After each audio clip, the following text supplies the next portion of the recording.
बिंदिया अपने माँ बाबू के साथ अमरोहा में रहती थी। वो 5वीं कक्षा में पढ़ती थी। बिंदिया की माँ केतकी घर में सिलाई का काम करती थी। केतकी एक मशीन पर घंटों बैठकर अड़ोस पड़ोस के घर के कपड़े सिला करती थी। मोहल्ले की औरतें कुछ न कुछ केतकी से सिलवा ही लिया करती थी। केतकी जब घर का काम करने लगती तो बिंदिया भी उसका हाथ बटाने लगती। तब केतकी उसे पढ़ने के लिए बोलकर खुद ही काम करने लगती। घर का काम करके केतकी दोबारा मशीन पर बैठ जाती। कई बार केतकी आधी रात तक मशीन पर कपड़े सिलती रहती थी। गरीबी की वजह से केतकी को ज्यादा काम करना पड़ता था। केतकी के पति निरंजन को शराब पीने की आदत थी। वो कोई काम धंधा नहीं करता था। केतकी जो कुछ भी सिलाई के काम से कमाती, निरंजन सारे पैसे छीन कर ले जाता। ला, इधर दे मुझे पैसे। केतकी को पता था कि पैसे देखते ही उसका पति सारे छीन लेगा, इसलिए केतकी ने एक गुल्लक बना रखी थी। गुल्लक में वो निरंजन से छुपकर रोजाना थोड़े पैसे डालती रहती थी। केतकी का नियम था कि जो भी पैसे आए उनमें से थोड़े पैसे गुल्लक में डालते रहना। एक दिन बिंदिया माँ से बोली, माँ, ये रोज आप इस गुल्लक में पैसे क्यों डालती हो? पैसे तो खर्च करने के लिए होते हैं ना। बिंदिया, मेरी बिटिया, सारे पैसे खर्च करने के लिए नहीं होते। कुछ पैसे हमें जोड़कर बचाकर भी रखने चाहिए, जो हमारी बुरे वक्त में काम आते हैं। समझी बिटिया रानी? अच्छा, ये बात है। माँ, मैं खेलने जाऊं? मेरी सहेलियां बुला रही हैं। हाँ बिटिया, पर जल्दी आ जाना। ज्यादा देर तक खेलोगी तो तुम्हारे बापू गुस्सा करेंगे। बिंदिया खेलने चली जाती है। केत की गुल्लक में पैसे डाल देती है और गुल्लक को छुपा कर रख देती है। इतनी देर में निरंजन आ जाता है। वो शराब के नशे में होता है और केतकी से खाना मांगता है। केतकी उसे खाना देती है तो वो गुस्से में बोलता है, ये क्या बना है? हैं? दाल में न नमक है न मिर्च मसाला है। कैसा घटिया खाना बन रहा है। ले जा इसे मेरे आगे से। और तेरे पैसे अभी तक नहीं आए मेरे पास सिलाई के। निकाल निकाल जरा, मुझे पैसे दे। मुझे जरूरत है भाई। सुनो जी, वो बक्सा मत खोलो। उसके अंदर थोड़े से ही पैसे रखे हैं। घर में चावल और आटा खत्म हो गया है, इसीलिए बचा कर रखे थे। निरंजन केतकी की एक नहीं सुनता और बक्से में रखे पैसे उठाकर केतकी को धक्का देकर घर से बाहर चला जाता है। इतनी देर में बिंदिया आ जाती है। वो अपनी माँ को इस हालत में देखकर रोने लगती है। केतकी उसे चुप कराती है। दिन बीतने लगे। केतकी मशीन पर कपड़े सिलने का काम करती रहती थी। निरंजन की बुरी आदतें बढ़ती जा रही थी। अब तो वो जुआ भी खेलने लगा था। अब तो वो घर का कोई भी सामान, बर्तन कुछ भी ले जाता और बेचकर उन पैसों से जुआ खेलने लगता। एक दिन, माँ, खीर खाने का बहुत मन है, आज बनाओ ना माँ। अम, अ, ठीक है, तू घर का ध्यान रख, मैं बाजार से थोड़े दूध और चावल लेकर आती हूँ। ठीक है माँ, मैं घर का ध्यान रखती हूँ। केतकी बिंदिया के लिए खीर बनाने का सामान लेने बाजार चली जाती है। तभी पीछे से कुछ लोग घर आते हैं और घर का सारा सामान फेंकने लगते हैं। केतकी जैसे ही वापस आती है, वो देखकर डर जाती है। उसके हाथ से खीर का सारा सामान नीचे गिर जाता है। वो शोर मचाती है कि ये क्या कर रहे हो? ये सामान क्यों फेंक रहे हो? बिंदिया भी रोने लगती है कि हमारा सामान क्यों फेंक रहे हो? पर वो लोग नहीं मानते और घर का सारा सामान तितर बितर कर देते हैं। उनमें से एक आदमी कहता है, ये घर तुम्हारे पति ने हमारे सेठ जी को बेच दिया है। तुम्हें अभी इसी वक्त ये घर खाली करना होगा। कहीं भी जाओ, हमें इससे कोई मतलब नहीं। ऐसे ऐसे कैसे घर बेच दिया? आप हमारे से ऐसे घर खाली नहीं करा सकते। हम कहाँ जाएंगे? माँ, ये लोग हमारे घर का सारा सामान फेंक रहे हैं। मेरी गुड़िया को भी तोड़ दिया। माँ, जाओ आप लोग यहाँ से, ये हमारा घर है। चुप कर लड़की, अब ये घर तेरा नहीं, हमारे सेठ जी का है। चलो निकलो यहाँ से। केतकी और बिंदिया दोनों रात तक घर के बंद दरवाजे पर बैठी रहती हैं। केतकी बड़ी मुश्किल से बिखरा हुआ सामान समेटती है। तब तक निरंजन भी आ जाता है। वो नशे की हालत में होता है। केतकी उससे पूछती है, आपने घर बेच दिया, मुझे बिना बताए? अब हम कहाँ रहेंगे? इतनी रात में हम कहाँ जाएंगे? आपने ये क्या कर दिया? ये घर मेरा था, मेरा, समझी? मैंने बेच दिया। तू जायदाद नहीं लाई थी अपने माँ बाप के घर से, समझी? मुझे पैसों की जरूरत थी भाई, इसलिए मैंने ये घर बेच दिया। उड़ा दिए जुए में सारे पैसे। बोल क्या करेगी तू? चला भी रोना धोना छोड़ और सामान उठा। मेरे दोस्त मोहन ने एक किराए का कमरा बताया है, आज से हम वहीं रहेंगे। चल उठा सामान। केतकी बेचारी क्या करती? बिंदिया का चेहरा देखकर वो मायूस हो गई। बिंदिया भूख से तड़प रही थी। उस दिन बिंदिया का खीर खाने का मन था, पर बेचारी केतकी उसे खीर नहीं खिला पाई।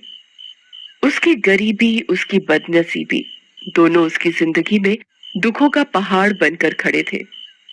छोटी बच्ची बिंदिया की खातिर उस वक्त केतकी चुप हो गई, पर उसका मन पूरी तरह से टूट चुका था। उसका अपना घर, जिस घर में वो ब्याह कर आई थी, वो उससे छूट चुका था। निरंजन केतकी और बिंदिया को लेकर किराए के घर में रहने आ गया। धीरे धीरे समय बीतता गया। केतकी ने किराए के मकान में मशीन पर कपड़े सिलना शुरू कर दिया। जो थोड़े बहुत लोग वहां उसे जानने लगे, वो उससे कपड़े सिलवाने लगे। अब घर खर्च और बिंदिया की पढ़ाई के साथ साथ मकान, पानी और बिजली का किराया भी केतकी को देना पड़ता था। वक्त बीतने लगा। बिंदिया भी बड़ी हो गई थी, साथ ही सुंदर और समझदार बन गई थी।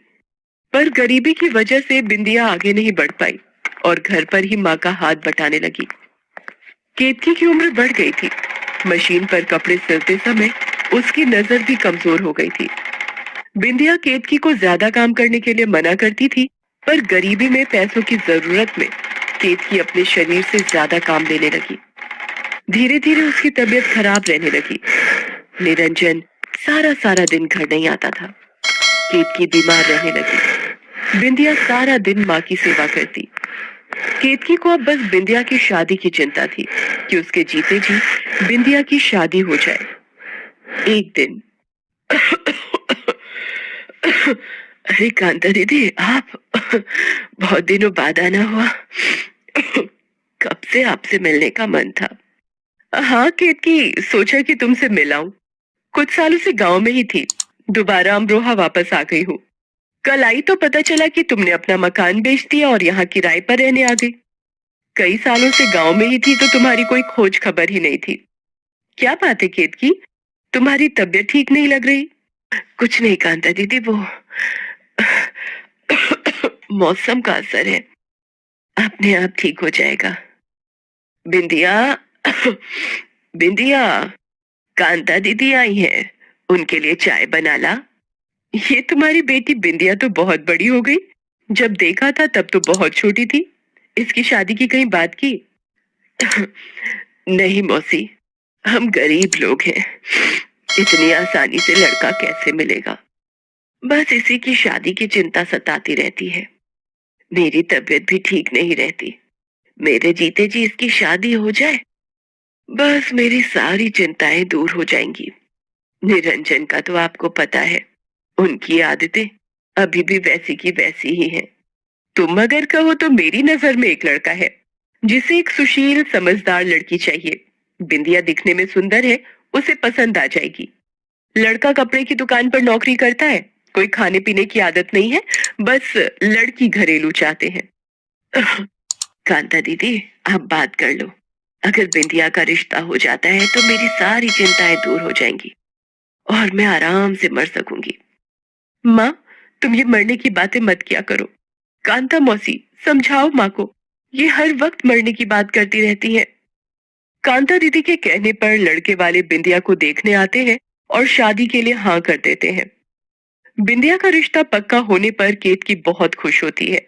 उसके सिर से बिंदिया की शादी की चिंता दूर होने वाली होती है। डॉक्टर के मना करने के बाद भी केत की मशीन पर कपड़े सिलना बंद नहीं करती। उसे बिंदिया की शादी के लिए पैसे जोड़ने थे, इसलिए ज्यादा से ज्यादा काम करने लगी। एक दिन मशीन चलाते हुए केतकी बेहोश हो जाती है।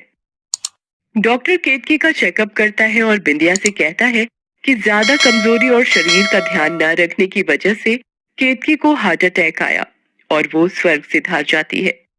बिंदिया के ऊपर तो मानो दुखों का पहाड़ टूट जाता है, मानो उसके शरीर का कोई हिस्सा ही अलग हो गया हो।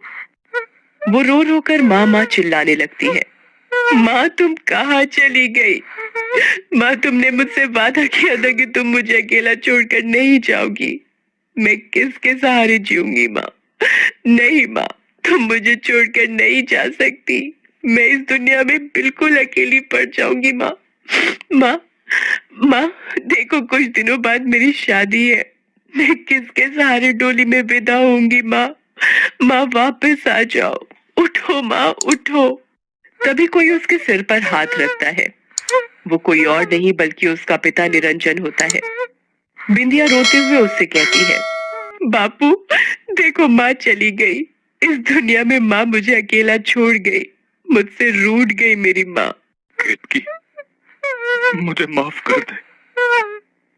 आज आज मेरी वजह से तू इस दुनिया से चली गई। मेरी शराब और जुए की लत ने तुझे गरीबी में दिन गुजारने पर मजबूर किया। तू मेहनत करके घर चलाती रही, मैं उजाड़ता रहा।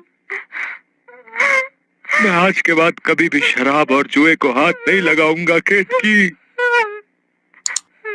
बिंदिया मेरी बच्ची, तू रो मत और अपने बापू को हो सके तो माफ कर दे बेटिया, माफ कर दे। निरंजन को अपनी गलतियों का पछतावा होता है। केतकी पर किए वो अपने सारे अत्याचार याद करके रोने लगता है। तभी कांता आती है। केतकी के मरने की खबर सुनकर वो बिंदिया से मिलने आई थी। वो निरंजन को बिंदिया के रिश्ते की बात बताती है कि बिंदिया की शादी केतकी का सपना था जो अधूरा न रहे।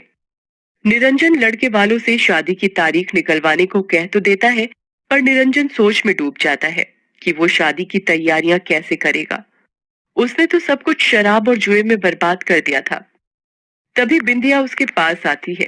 उसके हाथ में माँ की वही गुल्लक होती है जो वो बचपन से माँ को संभालते हुए देख रही थी। वो निरंजन को वो गुल्लक देकर कहती है, बापू ये माँ की गुल्लक, ये माँ हमेशा संभाल कर रखती थी। कुछ दिनों पहले उन्होंने मुझे दी और बोला कि इसे मैं रख लूं और अपनी शादी से पहले इसे तोड़ूं। गुल्लक केतकी की दी हुई? अगर तुम्हारी माँ ने बोला है तो अपने हाथों से ये गुल्लक तोड़ो बेटी। बिंदिया अपनी माँ की गुल्लक को तोड़ देती है। वो जैसे ही गुल्लक तोड़ती है, उसमें से ढेर सारे रुपए और एक चिट्ठी मिलती है जिस पर लिखा होता है, मेरी बेटी बिंदिया की शादी के लिए। ये देखकर निरंजन फूट फूट कर रो पड़ता है और बिंदिया भी ये देखकर अपनी माँ को याद करने लगती है। निरंजन गुल्लक के उन रुपयों से बिंदिया की शादी करता है और बिंदिया अपनी माँ के आशीर्वाद को लेकर अपनी